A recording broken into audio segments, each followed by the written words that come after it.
पुंडलिक वरदे हरिविठ्ठल श्री ज्ञानदेव तुकाराम गोपाल कृष्ण भगवान की जय। माऊली ज्ञानेश्वर महाराज की जय। जगद्गुरु तुकाराम महाराज की जय। देव बसे चित्ती, देव बसे चित्ती त्याची घडावी संगती। ऐसे आवडते मना देवा पुरवावी वासना। हरिजनाशी भेटी न हो अंग संग तुटी। ऐसे आवडते मना देवा पुरवावी वासना। तुका म्हणे जिने, तुका म्हणे जिने भले संत संगष्टने। ऐसे आवडते मना देवा पुरवावी वासना। प्रस्तुत कीर्तनरूपी सेवेसाठी निवडलेला अभंग जगद्गुरू श्री संत तुकाराम महाराज यांचा 4 चरणाचा आणि संतपर प्रकरणातील अभंग आहे।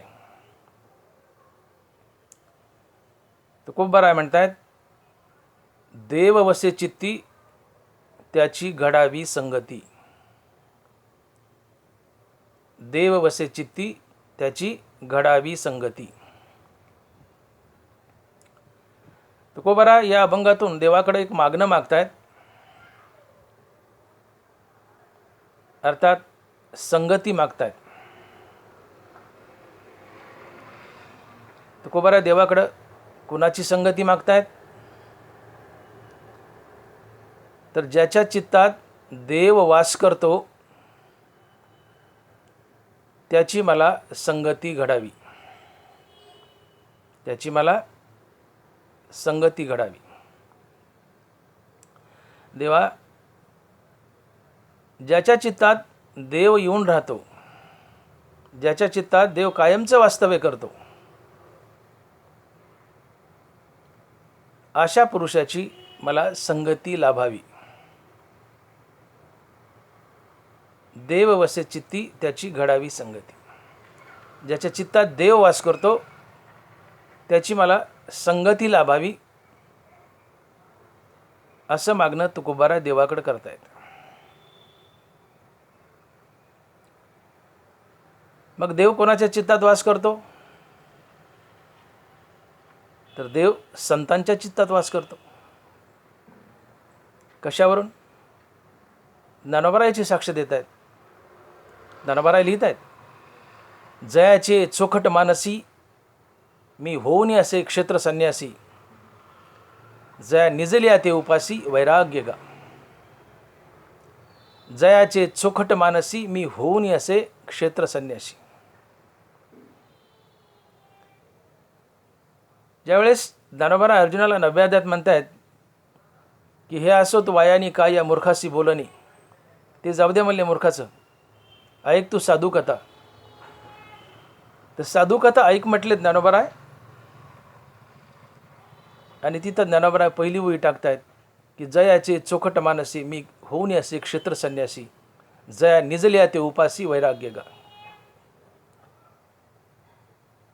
क्षेत्र संन्यासी त्याला म्हणतात की जो एकाच क्षेत्रात आयुष्य घालतो, ते क्षेत्र सोडत नाही। क्षेत्र संन्यासी त्या क्षेत्राला कधीच सोडत नाही। तसं देवही संतांच्या चित्ताला कधीच सोडत नाही, संतांच्या चित्तात कायमचं वास्तव्य करतो। आणि म्हणून हे सिद्ध होतं की देव संतांच्या चित्तात वास करतो।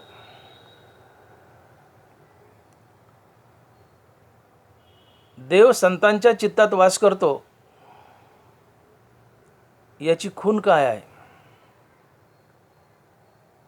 तुकोबाराय बोलतायत, या नावा अंतरा आला नारायण, या नावा अंतरा आला नारायण, चित्त समाधान खून त्याची।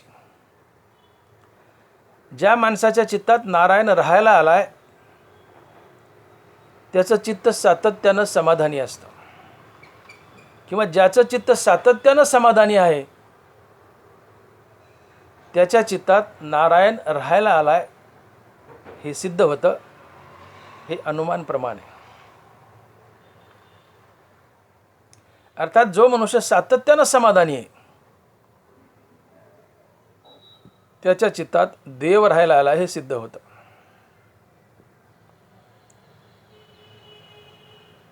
मग सातत्यानं समाधानी कोण असते? तर संत असतात. कशावरून? ज्ञानोबा सांगतायत, गुरु तेथ ज्ञान, ज्ञानी आत्मदर्शन, दर्शनी समाधान अति जैसे. गुरु तेथ ज्ञान, ज्ञानी आत्मदर्शन, दर्शनी समाधान अति जैसे. ज्या साधकाला श्रीगुरूच्या कृपेने आत्मज्ञान झाले फक्त तोच समाधानी असतो, इतर दुसरं कोणी नाही. दर्शनी समाधान अति जैसे. फक्त त्याच्याच चित्ताला समाधान लाभतं की ज्याला आत्मदर्शन झाले, आत्मज्ञान झाले. आम्ही दैनंदिन जीवनात बोलतो, घरावर पाट्या लावतो समाधान म्हणून, किंवा आम्ही म्हणतो आम्ही समाधानी आहोत. काय चाललंय? काय नाही बाबा, खाऊन पिऊन समाधानी आहेत. असं बोलणं हे आडनावाचं समाधान आहे. समाधान फक्त त्याच्याच चित्ताला लाभतं ज्याला आत्मज्ञान झाले, अर्थात जो संत आहे. अन्यथा साधारण जीवाचं चित्त सातत्यानं हळहळाने तळमळ करत असतं.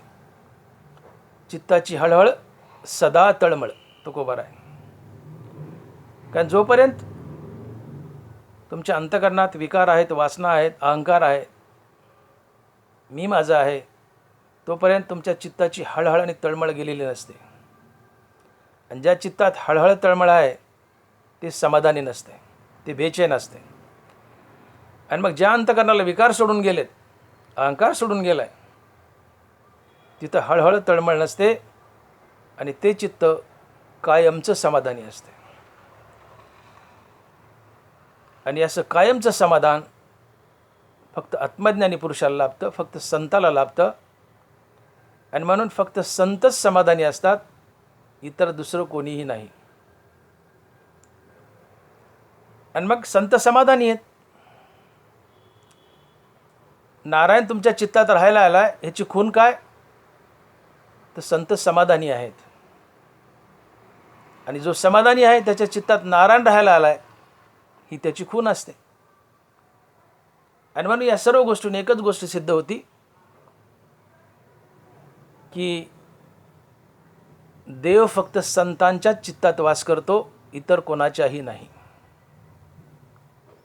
देव फक्त संतांच्याच चित्तात वास करतो, इतर कोणाच्याही नाही. का? तर संत समाधानी असतात. आणि जो समाधानी आहे त्याच्या चित्तात देव राहायला आला हे सिद्ध होतं. हे समाधान म्हणजे काय? समाधान ही एक चित्ताची अविचल अवस्था आहे. ज्याने आपलं चित्त सातत्यानं कायमचं आत्मस्वरूपात स्थिर केलंय, ती स्थिरता असते आणि ते समाधान असते. देह बाहेरीलच्या आकडे आपणा परी हिंडे तरी बैसका न मोडे मानसीची. ज्ञानोबा आहे. देह वरचिली आकडे आपणा परी हिंडे परी बैसका न मोडे मानसीची. त्या संताचं शरीर वरवर बाहेर कुठे फिरो, पण त्याची जी बैठक आहे, त्याचं जे चित्त आत्मस्वरूपात जडून राहिले ते तिथून कधी ढळत नाही. परी बैसका न मोडे मानसीची.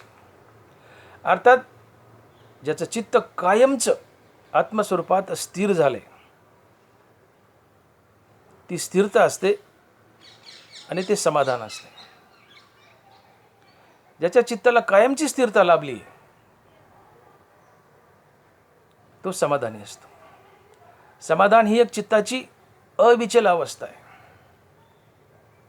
अशी चित्ताची अविचल अवस्था, चित्ताची कायमची स्थिरता, अर्थात चित्ताला कायमचं समाधान फक्त संतांनाच लाभतं,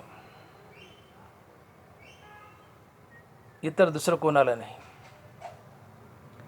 आणि संतांना समाधान लाभले याचं खूण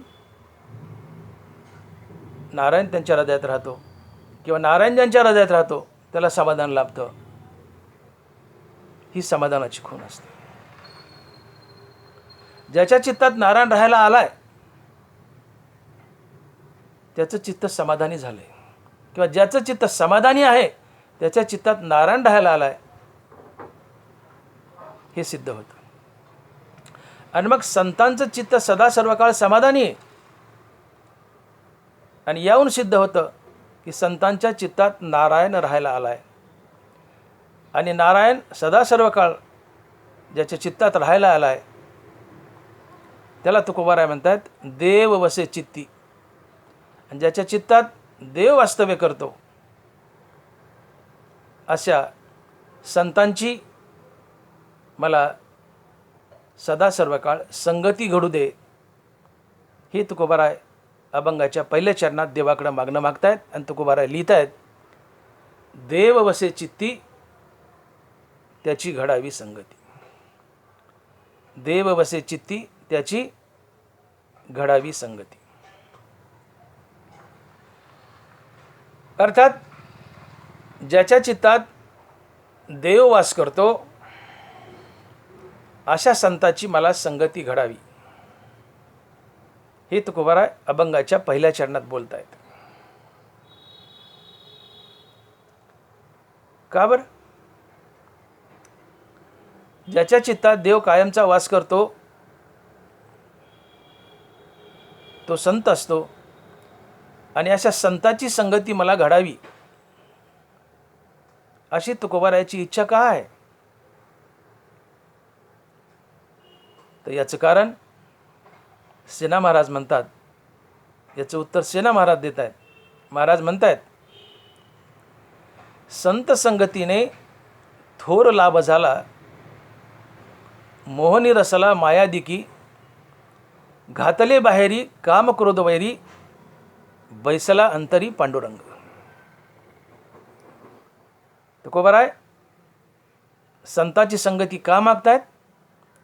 सेना महाराज उत्तर देत आहेत. आणि महाराज म्हणतायत की संत संगतीने थोर लाभ झाला, मोह निरसला मायादिकी, घातले बाहेरी काम क्रोध वैरी, बैसला अंतरी पांडुरंग. संत संगतीने आमचे सर्व विकार निघून जातात आणि आमच्या अंतकरणात आमच्या चित्तात पांडुरंग राहायला येतो आणि आम्ही स्वतः पांडुरंग बनतो. आणि याला तुकोबाराय म्हणतात की संत दर्शने हा लाभ पद्मनाभ जोडला. संत दर्शने हा लाभ पद्मनाभ जोडला. तात्पर्य, संतांच्या संगतीने आम्हाला देव भेटतो, आम्ही देव होतो. संताच्या संगतीने आम्ही देव तर होतोच, संताच्या संगतीने आम्ही संतही होतो. कारण संत हा देवापेक्षाही मोठा असतो. तुका म्हणे आम्ही देवाहुनी बळी, तुका म्हणे आम्ही देवाहुनी बळी, झालो हे निराळी टाकून या आशा. तुकोबाराय म्हणतात की आम्ही देवापेक्षा मोठे, देवापेक्षा बलवान आहेत.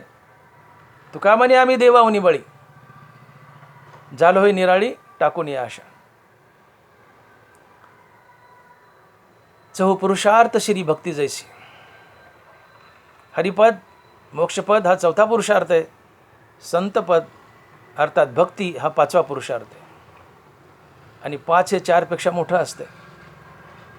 4 देव आहे, 5 संत आहेत. 5 4 पेक्षा मोठं आहे, म्हणून संत देवापेक्षा मोठे आहेत. संत देवापेक्षा मोठे आहेत अर्थात देवाच्या कृपेनेच, कारण देवाला ते आवडतं. तसे देवाचे शक्ती पार्थ देवासी बहुती, परी माने स्तुती गौरव असे. अर्जुन देवाच्या कृपेने देवापेक्षा जास्त बलवान होता. पण अर्जुन भगवान कृष्णापेक्षा बलवान आहे असं कोणी म्हणलं तर त्याचा आनंद कृष्णाला व्हायचा की माझा अर्जुन माझ्यापेक्षा बलवान आहे.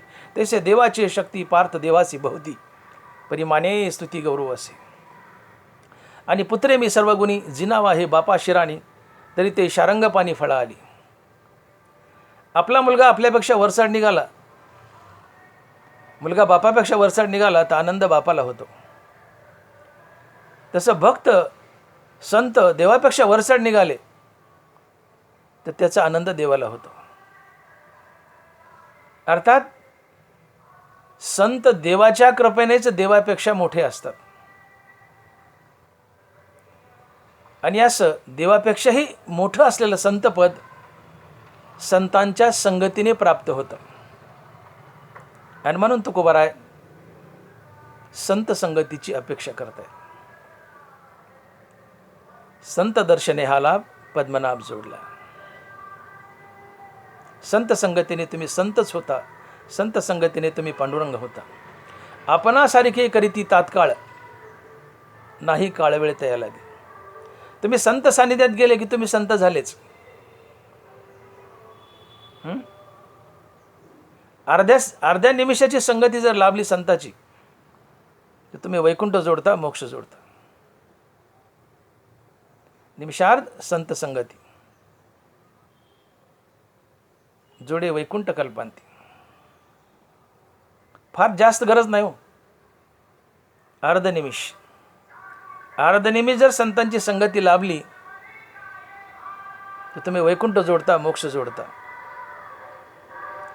हा संत संगतीचा महिमा आहे. संत संगतीने तुम्ही देव बनता. नवे संत संगतीने तुम्ही संतच बनता की जो संत देवापेक्षाही मोठा आहे. आणि संतपद हे आमच्या जीवनातील फायनल अचिव्हमेंट आहे. यापुढे प्राप्त करण्याचं काही राहत नाही. आम्ही जन्माला येऊन विठ्ठल पाहणं, विठ्ठलाचा साक्षात्कार होणं, विठ्ठलाची भेट होणं, विठ्ठल स्वरूप होणं हे आमच्या जीवनाचं खरं सार्थक असतं. तुका म्हणे जन्म आल्याचे सार्थक विठ्ठलची एक देखील या. जीवनाला आलं तर जीवनाचं सार्थक काय? पांडुरंगाची, विठ्ठलाची भेट व्हावी, त्याचा साक्षात्कार व्हावा आणि त्यातून पुढे आम्हाला संतपद लाभावं. हे जीवनाचं खरं हित आहे, खरं सार्थक आहे. आणि हे हित संत संगतीने लाभतं. म्हणून तुकोबाराय म्हणतायत की मला संतांची संगती लाभावी. देव वसे चित्ती त्याची घडावी संगती. ज्या संतांच्या चित्तात देव वास करतो त्या संताची देवा मला संगती लाभू दे. का तर संत संगतीने मी संतच होईल किंवा कोणी मनुष्य संत संगतीने संतच होतो. म्हणून तुकोबाराय अपेक्षा करतायत की देवा मला संतांची संगती लाभू दे. अर्थात संत संगतीने मनुष्य संत होतो, देव होतो.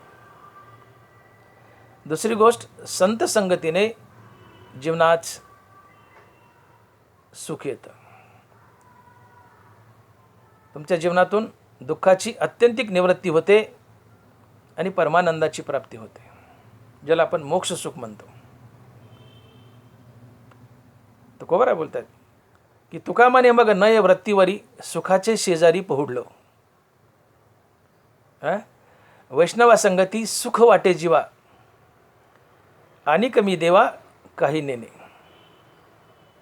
संत संगतीत तुम्हाला आत्मसुख मिळतं आणि आत्मसुखाहून मोठं या जगात दुसरं काही नाही. तुकोबाराय म्हणतात की संतांच्या संगतीत गेलं की मी आत्मसुखात लोळेल. तुका म्हणे मग नय वृत्तीवरी सुखाचे शेजारी पहुडलो. आत्मसुखाच्या शेजारी झोपेल, आत्मसुखात लोळेल, मी माझ्या वृत्तीवर पुन्हा वापस येणार नाही. अर्थात संत संगतीने तुम्हाला आत्मसुख लाभतं की जे सर्वात मोठं सुख आहे. ज्याच्यासाठी जीव रात्रंदिवस तळमळ करतोय ते आत्मसुख संत संगतीने लाभतं. संत संगतीने तुमच्या जीवनातली सर्व दुःख निघून जातात. या संताशी भेटता हरे संसाराची व्यथा.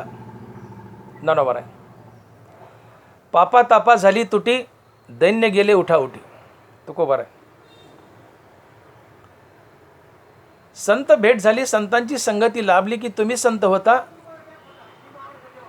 आणि तुमच्या जीवनातून पाप ताप दैन्य संसाराची व्यथा हे सगळे पळून जातात. कारण संसार दुःख बांधवडी आहे. दुःख बांधवडी आहे हा संसार, सुखाचा विचार नाही कोठे. संसार दुःखमय आहे, पीडादायी आहे, तापदायी आहे. हे दुःखाचे चटके सातत्यानं तुम्हाला संसारात सहन करावे लागतात. पण संत भेट झाली, संत संगती लाभली की तुमच्या जीवनातून हे ताप, पीडा, जीवनाची व्यथा, हे दुःख सगळं निघून जातं आणि तुम्ही आत्मस्वरूपाच्या डोहात पोहत असता. दुःखाची अत्यंतिक निवृत्ती होते आणि परमानंदाची प्राप्ती होते, अर्थात तुम्ही मुक्त होता. संत संगतीने काय झाले? पद्मनाभ जोडला, अर्थात तुम्हाला देव भेटला, तुम्ही देव झाले आणि त्यापुढे संतही झाले. संत संगतीने तुम्ही संत झाले, तुमच्या जीवनातून दुःखाची अत्यंतिक निवृत्ती झाली आणि परमानंदाची प्राप्ती झाली, ज्याला आपण मुक्ती म्हणतो. आणि हे मानवी जीवनाचं खरं हित असते, खरं सार्थक असते. आणि यासाठी तुकोबाराय देवाकडे विनंती करतायत की देवा, मला संतांची संगती लाभू दे, अर्थात ज्याच्या चित्तात देव वास करतो त्याची मला संगती लाभू दे.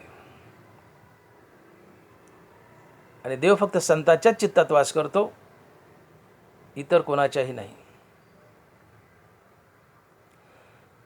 मी काय विधान केले? देव फक्त संतांच्याच चित्तात वास करतो, इतर कोणाच्याही नाही.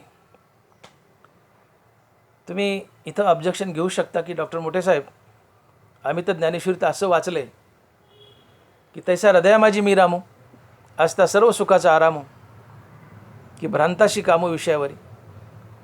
प्रत्येकाच्या हृदयात जन्मताच राम उभा आहे. आणि तुम्ही तर म्हणता की राम किंवा देव फक्त संताच्याच हृदयात किंवा चित्तात उभा आहे. ही संगती कशी जोडायची? तसा सर्वांच्या हृदयदेशी मी अमुक आहे ऐशी, जे बुद्धीस पुरे अहर्निशी ते वस्तुगामी. ज्ञानोबारायांनी आम्हाला शब्द दिला ज्ञानेश्वरीत की तुम्हाला देव जन्मताच प्राप्त आहे, प्रत्येकाच्या हृदयात राम उभा आहे. मग तुकोबारायांनी कुणाची संगती करावी? माणसाच्या, जनावराच्या, कुणाच्या चित्तात राम उभा आहे? जनावराच्या चित्तात राम उभा आहे, माणसाच्याही उभा आहे. मग एखादा जनावर, एखादा मनुष्य, त्याची संगती करावी. संतच का पाहिजेत? संताच्या चित्तात देव उभा आहे, संताच्या चित्तात देव वास करतोय. तुमच्या आमच्या साधारण जीवाच्या चित्तात देव वास करतोय. मग तुकोबाराला संताची संगती का हवी आहे, साधारण जीवाची संगती का करू नये? तर याचं कारण आहे साधारण जीवाच्या चित्तात जो देव उभा आहे तो बट्टेबाज देव आहे, आणि संतांच्या चित्तात जो देव उभा आहे तो शुद्ध देव आहे. आणि तुकोबाराला अशा शुद्ध देवाची संगती हवी. तुमच्या आमच्या हृदयात बी राम उभा आहे, पण आमच्या हृदयातला राम बट्टेबाज आहे. मला सांगा, माणसाचा जीव कसा तयार होतो? ज्ञानोबा बोलले, वाया मन हे नाव, एरवी कल्पनाची सावेव, जयाचे निसंगे जीव दशा वस्तू. जयाचे निसंगे जीव दशा वस्तू. परमात्मा मनात मिसळला किंवा परमात्मा अहंकारात मिसळला की परमात्मा देव बनतो. जयाचे निसंगे जीव दशा वस्तू. परमात्मा अधिक मन बरोबर जीव, किंवा परमात्मा अधिक अहंकार बरोबर जीव. तुमच्या हृदयात राम उभा आहे आणि रामाच्या बाजूला अहंकार उभा आहे, म्हणून तुम्ही जीव आहात.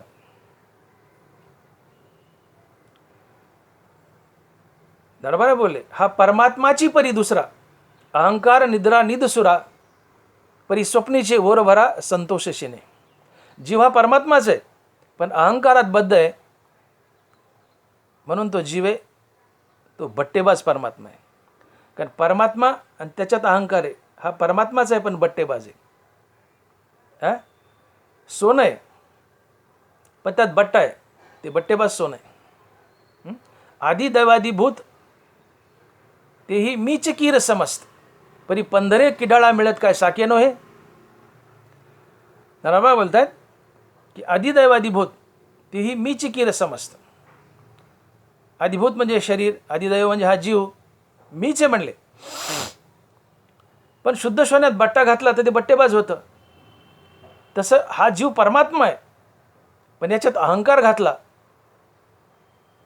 तर हा परमात्मा बट्टेबाज होतो. आणि मग ज्यावेळेस तुम्ही लक्ष द्या, हे हृदय, हृदयात राम आहे, बाजूला अहंकार आहे. तुम्ही जीव आहात आणि हा जीव देवच आहे, पण हा बट्टेबाज देव आहे, कारण त्याच्यात अहंकार मिसळला आहे. जीवातला देव देवच आहे, पण बट्टेबाज आहे, का त्यात अहंकार मिसळला आहे. आता अखंड रामनामाने, राम म्हणता काम क्रोधाचे दहन होय अभिमान देशोधडी. अखंड रामनामाने तुम्ही अहंकार जाळला आणि तुमचा अहंकार खाली गळून गेला. आता हृदयात काय उरलं? फक्त राम उरला. पुन्हा एकदा ऐका, हा राम आहे हृदयात, बाजूला अहंकार आहे. तुम्ही बट्टेबाज देव आहेत. हा राम बट्टेबाज झाला अहंकार मिसळल्यामुळं. पण अखंड रामनामाने हा अहंकार जाळला, अहंकार खाली गळाला. आता फक्त हृदयात राम राहिला आणि हा राम शुद्ध असतो. आणि हा शुद्ध राम संताच्या हृदयात असतो. आणि म्हणून तुकोबारायला संताची संगती हवी आहे. कारण संतांच्या हृदयातला राम, संतांच्या हृदयातला देव हा शुद्ध देव असतो. आणि तुमच्या आमच्या हृदयातला राम, तुमच्या आमच्या हृदयातला देव हा बट्टेबाज देव असतो. कारण आमच्या हृदयातल्या रामात अहंकार मिसळला आहे, म्हणून आम्ही बट्टेबाज आहेत. संतांनी अखंड रामनामानं अहंकार जाळला आहे आणि म्हणून त्यांच्या हृदयातून अहंकार निघून गेला, फक्त खाली शुद्ध राम उरला आहे, शुद्ध देव उरला आहे. आणि म्हणून ते संत आहेत. कारण ज्यांचा अहंकार जातो ते मुक्त असतात, ते संत असतात. अहंकार गेला तुका म्हणे देव झाला. आणि म्हणून मी जे विधान केलं होतं की सगळ्याच्या हृदयात राम उभा आहे, तुकोबारांनी कुठल्याही जीवाची संगती करावी, त्यांना संतच का हवेत? तर याचं कारण आम जीवाच्या हृदयात जो राम उभा आहे तो बट्टेबाज राम आहे, बट्टेबाज पांडुरंग आहे. कारण त्या पांडुरंगात अहंकार मिसळला आहे. पण ज्या साधकानं अखंड रामनामानं अहंकार जाळला आहे, त्याच्या हृदयाला अहंकार सोडून जातो, खाली फक्त रामच उरतो. आणि खाली फक्त राम उरणे म्हणजे शुद्ध पांडुरंग उरणे, शुद्ध देव उरणे. आणि हा शुद्ध देव आता संतांच्याच चित्तात वास करतो. आणि म्हणून अशा संताची संगती तुकोबारायला हवी. देव वसे चित्ती त्याची घडावी संगती. आम जनतेच्या, आम जीवाच्याही हृदयात राम आहे, पण अहंकार मिसळल्यामुळे तो राम बट्टेबाज आहे.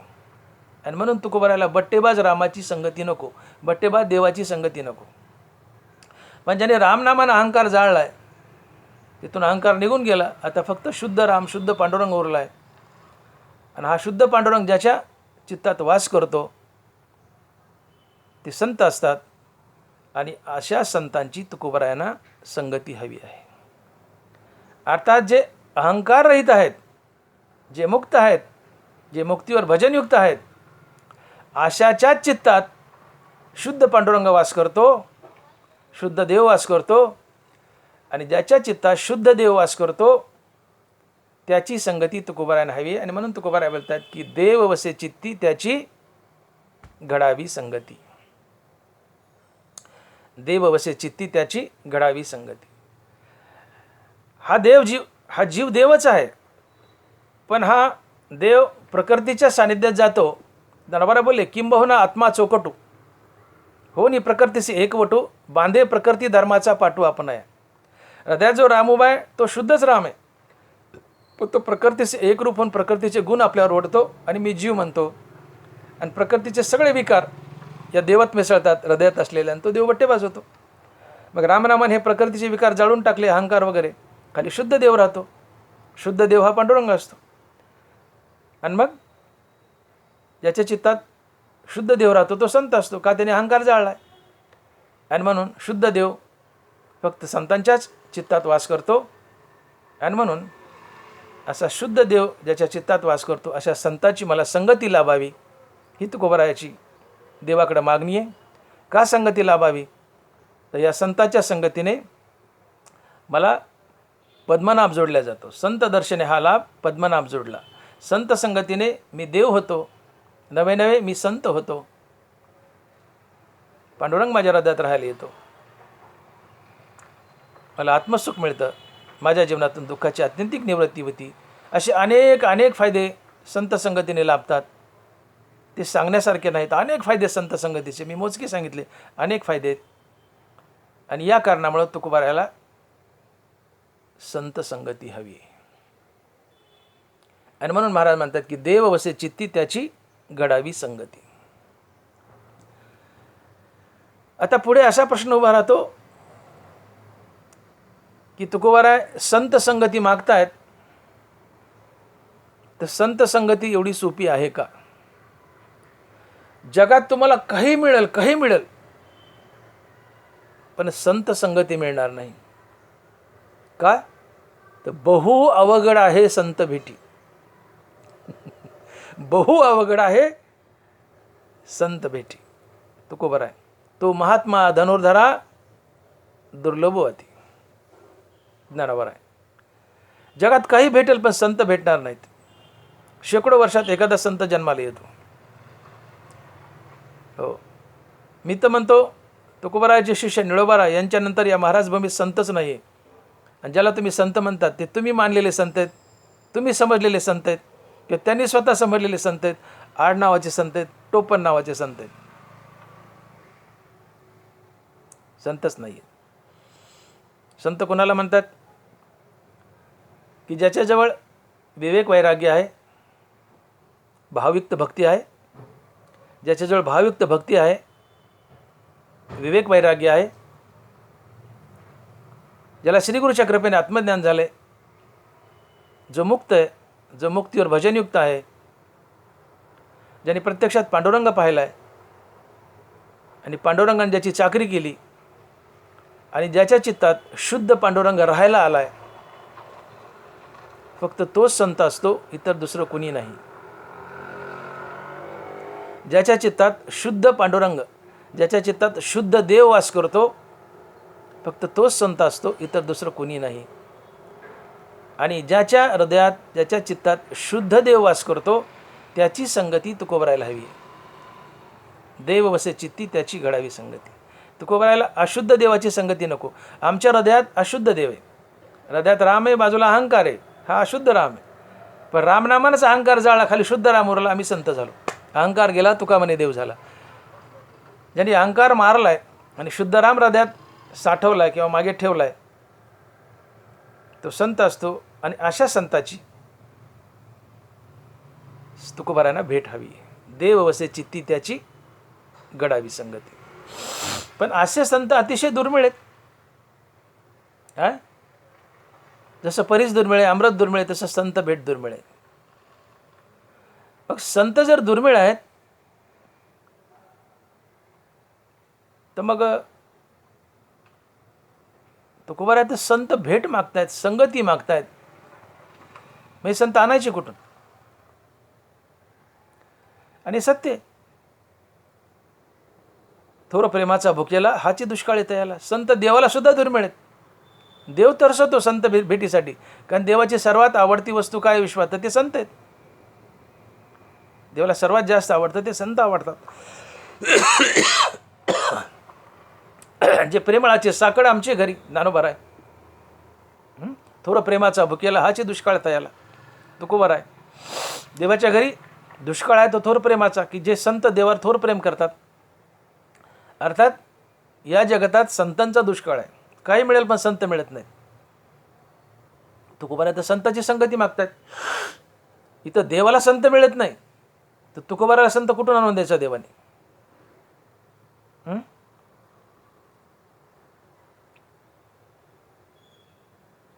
नाही, बघा ना तुम्ही, तुकोबारायचा जो हट्ट आहे देवाकडं, की देवा मला काही नको, फक्त संत संगती दे, फक्त संत संगती दे. देव उशिरा भेटला चालेल, पण संत आधी भेटावे, मला संत संगती दे.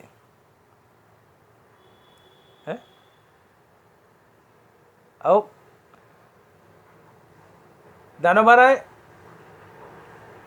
ज्या पैशाच्या खांबाला चिटकून बसले, त्या पैशाच्या खांबाचं मंदिर झालंय. ज्ञानोबाराय त्या खांबाकडे पाठ करून बसले होते. ज्याच्याकडे पाठ करून बसलेत त्याचं मंदिर होतं, तर ज्याच्याकडं तोंड केलं आहे त्याचं मंदिर का नाही होणार? त्याचं तर मंदिर कसं होईल? वैकुंठाहुनी विशाळे मज लागी केली रावळे, इतकं मोठं मंदिर होईल ज्याच्याकडं तोंड केलं आहे. ज्याच्याकडं पाठ केली त्याचं मंदिर होतं, त्याच्याकडे तोंड केलं होते किती मोठं मंदिर होईल. रेड्याच्या मस्तकावर हात ठेवला, रेडा संत बनला, त्याची समाधी आहे आळेफाट्याला. ज्या भिंतीला ज्ञानोबारांनी चालवलं त्या भिंतीचं मंदिर आहे. मंदिराच्या भिंती आहेत, पण भिंतीचं मंदिर पहिल्यांदाच आहे आळंदीत. भिंतीसारखी निर्जीव वस्तू, पैसाच्या खांब्यासारखा निर्जीव दगड ज्ञानोबाराच्या संगतीने संत बनले, सचेतन बनले, देव झाले, त्यांचं मंदिर बनलं. संत संगतीने भिंतीचं मंदिर बनतं, पैसाच्या खांब्याचं मंदिर बनतं, रेड्याचं मंदिर बनतं. हा महिमा आहे संत भेटीचा.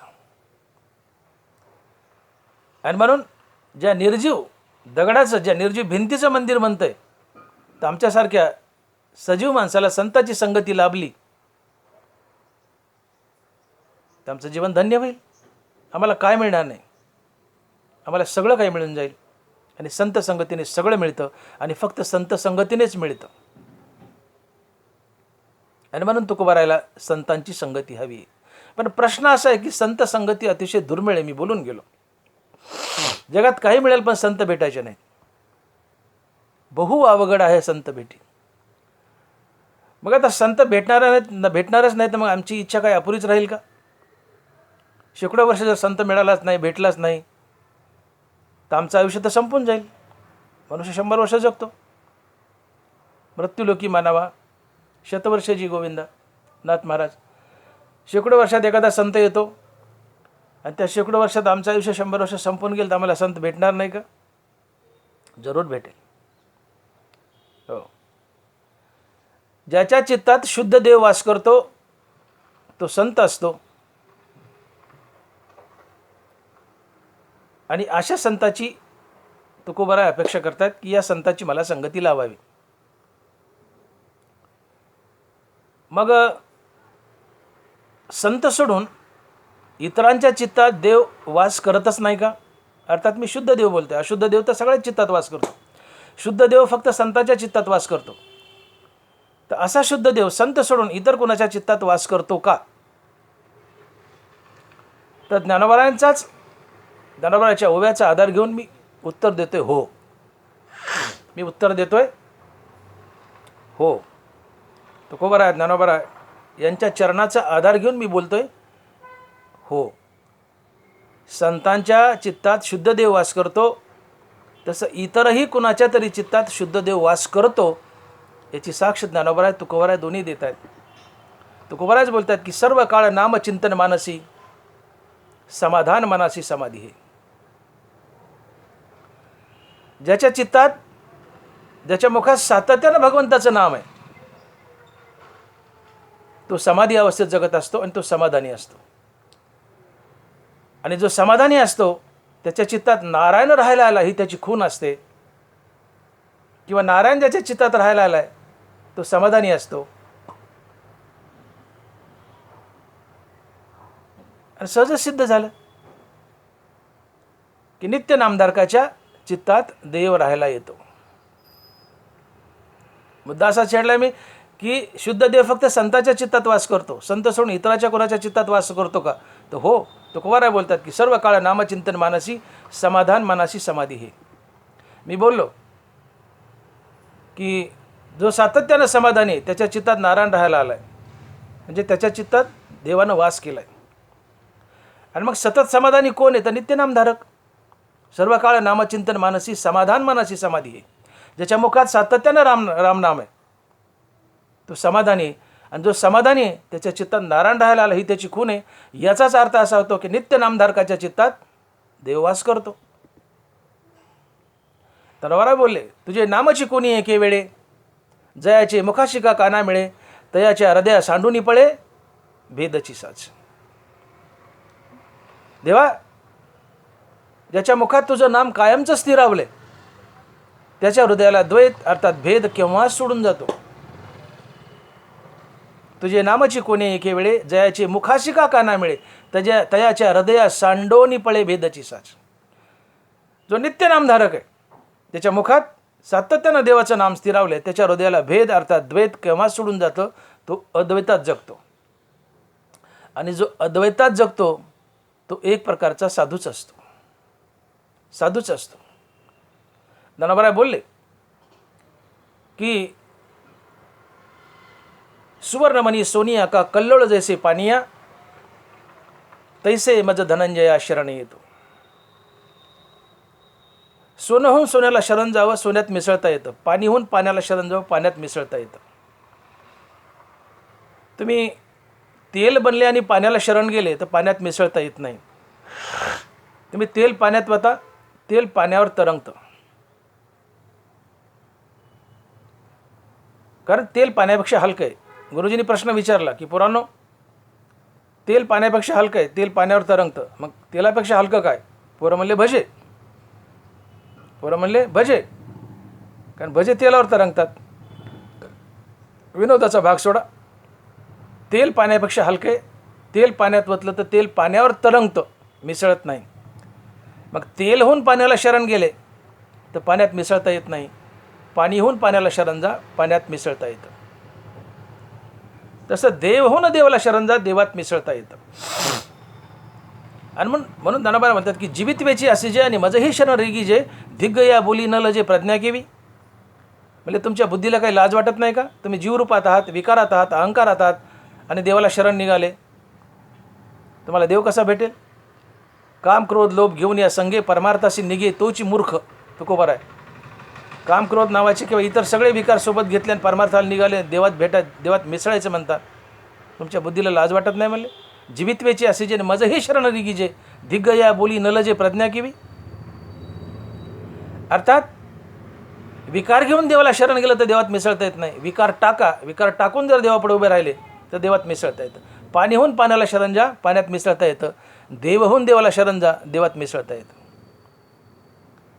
आणि मग मनुष्य देव कधी बनतो? तुम्ही जर सातत्याने निष्काम कर्म आणि निष्काम हरिनाम जर घेतलं तर ही भगवंताची खरी पूजा आहे. तया सर्वात्मका ईश्वरा स्वकर्म कुसुमाची वीरा, पूजा केली होया पारा तोषा लागे. मग ये पूजे रिजल येणे आत्मराजे, वैराग्य सिद्धी देजे पसाय तया. मग येणे वैराग्य दसे, ईश्वराचे वेद वसे, सर्व ही नावडे जैसे वात होय. सम्यक ज्ञान नवदयचता, वेदेची तन्मयता, उपजे अशी योग्यता, बोधाची तुला आहे. अन्यथा बुधू आगवा, मावळोनी तया पांडवा, बोध मात्रची जीवा ठाओ होय. या ओव्यातून ज्ञानोबा सांगतायत की तुम्ही जर आपलं कर्म देवाची पूजा म्हणून केली, त्याला हरिनामाची संगती दिली, तर या पूजेने भगवंत संतुष्ट होतो आणि तुम्हाला प्रसाद म्हणून वैराग्य बहाल करतो. या वैराग्यानं तुम्हाला ईश्वराचा वेद लागतो आणि पूर्ण संसार उलटीप्राय तुच्छ वाटतो. वैराग्यानं तुम्हाला देवाचा वेद लागतो आणि या वैराग्यानं जो देवाचा वेद लागला आहे, या वेदानं तुम्ही देव बनता आणि देवहून देवापुढे उभे राहता. आणि या वैराग्याच्या वेदानं किंवा देवाच्या लागलेल्या वेदानं तुम्हाला आत्मज्ञान जरी झालेलं नसलं तर तुम्ही आत्मज्ञानीच असता, आत्मज्ञानी बनून देवापुढे उभे राहता. आणि म्हणून ज्ञानोबा बोलताय की तुझे नामाची कोणी एके वेळे, जयाचे मुखाशी का काना न मिळे, त्याच्या हृदया सांडूनी पळे भेदची साच. या निष्काम कर्माच्या निष्काम हरिनामाच्या पूजेने तुमच्या हृदयाला भेद अर्थात द्वैत कधीच सोडून जातं. तुम्ही अद्वैतात जगता. जो अद्वैतात जगतो तो संत असतो. आणि म्हणून या निष्काम कर्मानं निष्काम हरिनामानं तुम्ही एक साधूच बनलेले असतात, संत बनलेले असतात. संत बनून देवाच्या दारात उभे असतात, देवहून देवापुढे उभे राहतात. आणि जो देवहून देवापुढे उभे राहतो त्याच्या हृदयात देव का नांदणार नाही? भले आत्मज्ञान काही दिवसांनी उशिरा होईल, पण तुम्ही देवहून देवापुढे उभे राहिलेत, देव तुमच्या हृदयात नांदायला येतो. कारण नाम आणि नामी यांच्यात अभेद असतो. देव म्हणजे देवाचं नाव, नाम आणि नामी यांच्यात अभेद असतो. ज्ञानोबा बोलतात आश्रय आकाशा, आकाशीचे असे जैसा, या नामा नामी तैसा अभेदो असे. नाम आणि नामी यांच्यात अभेद असतो. नाम हाच देव, देव हेच नाम. आणि मग ज्याच्या हृदयात सातत्यानं नाम स्थिरावलंय, नाम हेच देव आहे, देव हेच नाम आहे, नाम परब्रह्म वेदार्थ आहे. तुमच्या हृदयात मनात नाम स्थिरावलंय म्हणजे देव स्थिरावलाय. कारण नाम आणि देव वेगळे नाहीत, नाम आणि नामी वेगळे नाहीत. आणि म्हणून नित्य नामधारकाच्या हृदयात देव राहायला येतो. तो संत नाही बनला तरीही, कारण नाम आणि नामी यांच्यात अभेद असतो. आणि म्हणून माझे भक्त गाती जिथे, नारदा मी उभा तिथे. तुम्ही रामकृष्णारी भजन म्हणत राहिले की देव तुमच्या बाजूला हजर आहे. निजल्याने गाता उभा नारायण, बैसुनी कीर्तन करीत आटोले. तुम्ही पडल्या पडल्या रामकृष्णारी म्हणतात, देव उशाला उभा असतो. आता उठून बसले रामकृष्णारी म्हणतात, देव बाजूला नाचत असतो. मी एक वेळी वैकुंठी नेसे, भानुबिंबी न दिसे, वरी योग्यांची मानसे उमरडून जाय, परी तयापाशी पांडवा, मी हरप लागी वंसावा, जेत नाम घोषू बरवा करीती ते माझा. अर्जुना, मी एक वेळेस वैकुंठात नसेल, योग्याच्या ध्यानात नसेल, सूर्याच्या तेजात नसेल, पण तिथं जरूर असेल जिथं माझं रामकृष्णारी भजन चाललंय. तयापाशी पांडवा, मी हरप लागी वंसावा, जेत नाम घोषू बरवा करीती ते माझा. जिथं माझं भजन चाललंय तिथं मी काठी घेऊन उभा असतो, हा देवाने शब्द दिलाय. नित्य नामधारकाच्या बाजूला सातत्यानं देव उभा आहे. त्याला देवाची संगती लाभते. आणि मग ज्याच्या मुखात सातत्यानं नाम आहे त्याच्या बाजूला देव उभा आहे. आणि ज्याच्या मनात किंवा मुखात सातत्यानं नाम आहे त्याच्या मनात देवाचा वास आहे. कारण नाम आणि नामी यांच्यात अभेद आहे. नित्य नामधारकाला अहंकार केव्हा सोडून गेला असतो, आणि ज्याच्या हृदयाला अहंकार सोडून गेलाय तिथं फक्त शुद्ध देव उरलाय. पहिल्याने नित्य नामधारकाच्या हृदयात देव, शुद्ध देव नांदतो. आणि म्हणून मी जे प्रश्न उभा केला होता की शुद्ध देव फक्त संतांच्याच हृदयात